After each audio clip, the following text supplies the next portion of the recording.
विरक्त जीवन है सुदामा जी का। संतों के माध्यम से एक दिन पता चलता है सुशीला मैया को।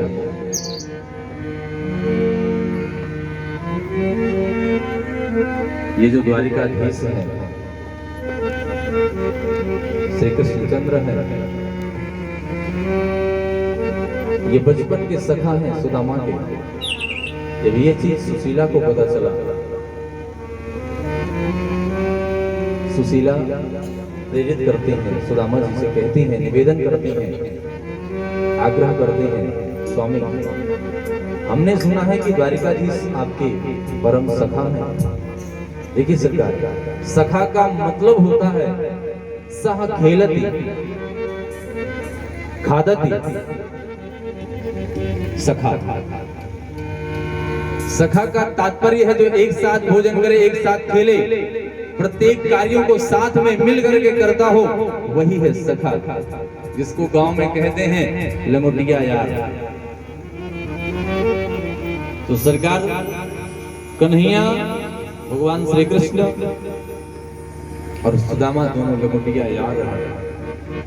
सुशीला मैया को जब बात पता चली तो आकर के सुदामा से कहती हैं, स्वामी आप जाकर के एक बार उनसे मिलिए तो सही। सुदामा मन में विचार करते हैं, बड़ा सुंदर सलाह दिया तुमने।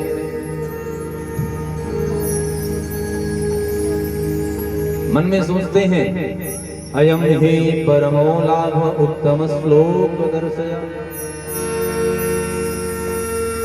ये तो मेरे सद्भाग्य होंगे, मेरा सौभाग्य होगा प्यारे प्रभु से अगर हम मिलते हैं तो। लेकिन सुशीला मैया संदेशा भेजती हैं, स्वामी जब जाना तो मेरा संदेशा कह देना।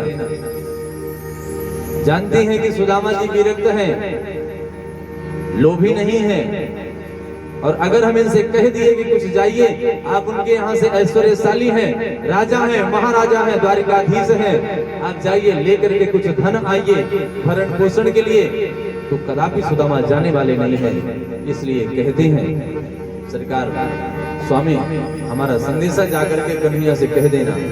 कौन सा संदेशा? सुशीला जी संदेशा कहते हैं, एक मास द्विपाक में दो एकादशी हो, मेरे घर गोपाल जो नित्य एकादशी हो। कहती है जाकर के द्वारिकाधीश से कह देना,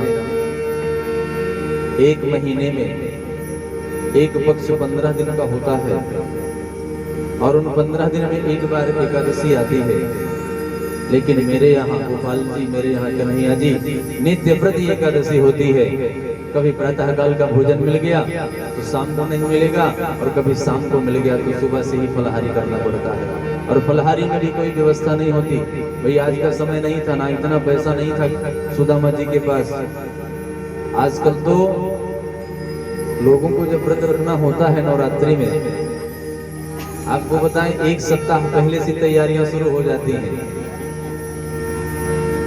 लंबी लिस्ट तैयार होती है और पतिदेव के हाथ में पकड़ा देती हैं देवी जी, और पकड़ा करके कहती हैं ऐसा है नवरात्रि में हम व्रत रखेंगे। पतिदेव कहते हैं ये व्रत रखना है कि शरीर सुधारना है, ये बताओ। तैयारी तो शरीर सुधारने की है और बोल रहे हो कि व्रत रखेंगे, कैसा व्रत है? सरकार व्रत का मान्य तभी होता है। व्रत का मतलब ये नहीं सिंघाड़ा का हलवा हो, सिंघाड़ा की पकौड़ी हो तब फिर व्रत माना जाएगा। व्रत का मतलब है सरकार लघ्वाहार सुखा वह, उतना ही आप भोजन, उतना ही फलहार ग्रहण करिए जितने में कष्ट न हो शरीर में। शरीर की सुरक्षा हो सके उतना ही फलहार आप करिए, व्रत का पूर्ण फल प्राप्त होगा। बोले भक्तवत्सल भगवान। सुशीला मैया संदेशा भिजवाती हैं, सुदामा जी तैयार हुए चलने के लिए, लेकिन मित्र के पास जा रहे हैं तो भाई पहली बार जाएंगे, मिलेंगे,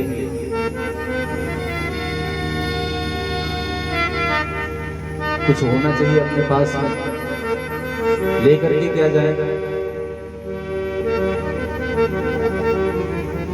सुशीला मैया कहती हैं ऐसा है स्वामी, हम जा रहे हैं भिक्षा के लिए, जो भी मिलेगा उसी को आप पोटली में लेकर के चले जाइएगा। गई सुशीला मैया और कहते हैं सरकार की आज 4 मुट्ठी चावल मिला।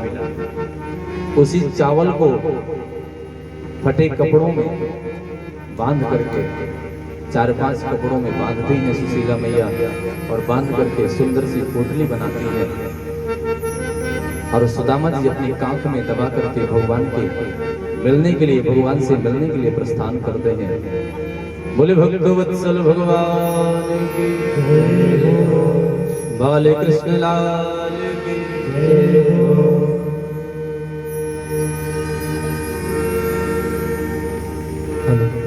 गुरुदेव भगवान बतलाते हैं कि जब रास्ते में चलने लगे जीर्ण शीर्ण देह सुदामा जी का,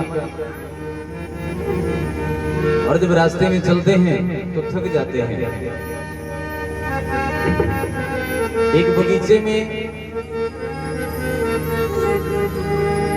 बैठ जाते हैं वृक्ष के नीचे,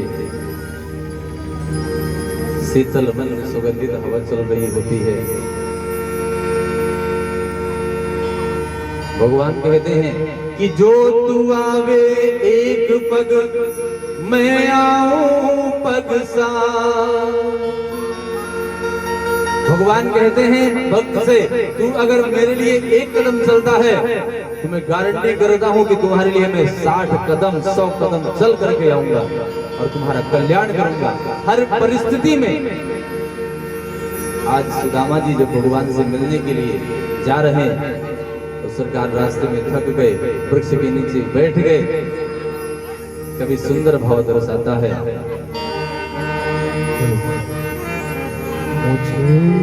कहते हैं मुझे ये विश्वास है कन्हैया,